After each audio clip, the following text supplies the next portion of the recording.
Hello everyone, मी professor Archana तुमचं स्वागत करीत आहे माझ्या यूट्यूब चॅनलवरती अर्चनाज टीचिंग अचिव्हर्स हब.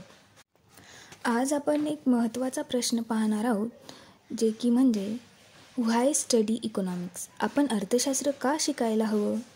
आपण अर्थशास्त्र का शिकले पाहिजेत हे मी तुम्हाला सांगणार आहे. यामध्ये economics is not just about numbers and graphs. It just about choice, decision and real life. Economics help us understand people, business and society. आपण इकॉनॉमिक्स का शिकले पाहिजेत याचे काही रिझन्स आहेत. मी ते तुम्हाला सांगणार आहे. Number 1, daily life.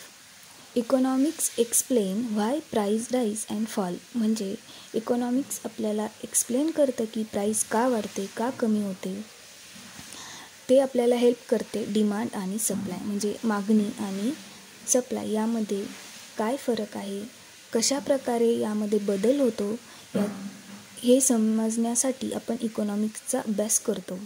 तसेच guide us in managing household budget. म्हणजे ते आपले घरगुती बजेट आपल्याला समजण्यास इकॉनॉमिक्स मदत करते. Reason 2, better decision. इकॉनॉमिक्स आपल्याला smart use of money and time, आपण कशा प्रकारे पैशाचा वापर आणि वेळेचे नियोजन करते हे आपल्याला इकॉनॉमिक्स शिकवते. त्याचप्रकारे सेविंग्स अँड इन्व्हेस्टमेंट डिसिजन घेण्यासाठीही आपल्याला इकॉनॉमिक्स मदत करते. तसेच इम्प्रूव्ह प्रॉब्लेम सॉल्विंग स्किल. इकॉनॉमिक्समुळे आपल्या प्रॉब्लेम सॉल्विंग स्किलसुद्धा डेव्हलप होतात. Reason 3, career and exam. Economics हा एक महत्त्वाचा सब्जेक्ट म्हणून UGC नेट, सेट, टेट तसेच UPSC या एक्झाममध्ये या विषयाला महत्त्व आहे. Opens door to research and teaching.